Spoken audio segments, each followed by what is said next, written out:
Hey guys, welcome to the Binge Zone. Shalana here, and let's talk about the Netflix latest original series, Altered Carbon. And I have to say, damn, Netflix, just wow. This show from beginning to end had my attention because this show is essentially everything I wanted to be on Netflix in one show in it. This show deals with, guys, before we get started, let me know what's your favorite sci-fi movie? What's your favorite cyberpunk movie? Blade Runner, The Matrix, whatever it is, let me know in the comment section below because this show is right up there with them. And without further ado, let's just get started right now. This show is a sci-fi show dealing with the future. And in this future, people, instead of dying, can now download their consciousness onto these discs in the back of their necks, and instead of dying, they can just transfer this to new bodies and prolong their lives that way. So this show had a lot going for it, and they had a lot riding on it because the trailers for the show were phenomenal. Like the visuals of the show, the visuals you saw in the trailer are all in the show. The special effects, everything says big budget movie. If you've seen Blade Runner 2049 last year and you thought that was a visual masterpiece, Altered Carbon is just as good, and it's a TV show. So so in that regards, I'm like, wow, Netflix, you really did something here. And not just the visuals of the show. I don't want you to think that this show is just special effects, cool special effects I might add, but special effects, action sequences, which I'm gonna get into later. The action sequences in this show, you thought Punisher was good. What used to be action sequences in this show, phenomenal. But this show is more than the visuals. I actually enjoyed the story of the show. The story essentially is this billionaire in the future, or trillionaire, or gazillionaire. I don't know, this guy's been rich for hundreds and hundreds of years to the point like he might arguably be the richest person in that future. And in this future where humanity has went out into space, conquered other planets, learned to prolong our life, this guy was murdered. But before he was murdered, luckily for him and the rich people like him, they back up their memories, or essentially they back up their consciousness every 48 hours. So just in case someone does kill them, they have a backup in the cloud that they can download onto new bodies. That's how good they have it. And because he was murdered, he didn't know who murdered him, so he decided to hire an envoy. An envoy essentially is a badass mercenary, and this badass mercenary is called Takashi Kovacs.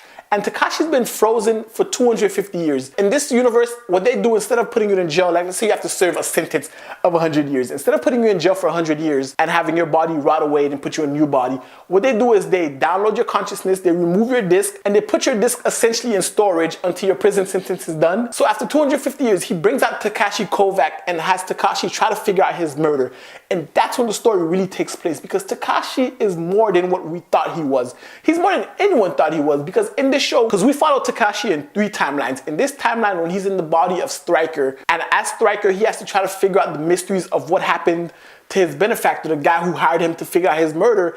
And we get to see his flashbacks from him 250 years ago and before, as he grew up to be this badass mercenary that he is, as well as his life after his rebellion got squandered. So the whole story of Takashi is very fascinating, and the fact that it spans different timelines and all these characters in the show, well, the main ones who have this disc have lived throughout hundreds of years and have seen humanity change for the better for some and for the worse for some. And this show really shows you just how the disparity in riches will get if this technology was real. Because if people got rich and had money, the rich people would stay rich and the poor would stay poor. And I like the fact that not only is it talking about the class disparity between the rich and the poor, it's also talking about what this technology would mean for religion. Do people still believe in religion anymore? If you don't have to die, would you believe in the afterlife, or would you believe in heaven or hell?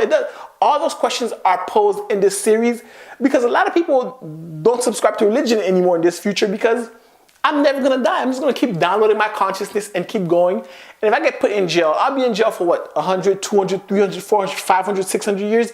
It's irrelevant, because after that time passed and you put me back in a new body, it will just feel like I was asleep for like a few hours. So it's really irrelevant as to the consequences of anything in this show. Like, consequences are really kind of very irrelevant. So in a society where consequence means almost little and wealth means everything, kind of like the society we live in here now, how would this fare?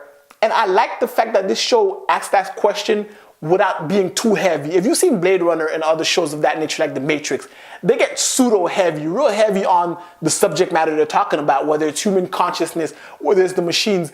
But this show ask those questions, but it's not the focus. The focus is on the mystery and Takashi Kovacs' badassery. And not just Takashi, but Ortega.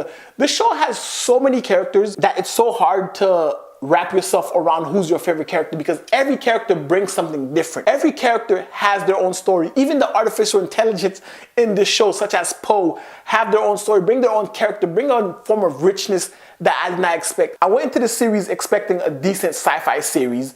Like, I wasn't expecting much for a TV show because it's a TV show. Like, these things don't usually translate well to TV. These are usually movies, Matrix, Blade Runner, and things of that nature. They're usually big blockbuster movies. But Netflix has been killing it, and Netflix continues to kill it, bringing big budget stuff to the small screen where we can watch on our laptops, our phones. And this show was so good that it took me 2 days to watch. Usually a show like this, like usually most Netflix shows I can binge watch in a day. But this show was so good that I watched the first 5 episodes.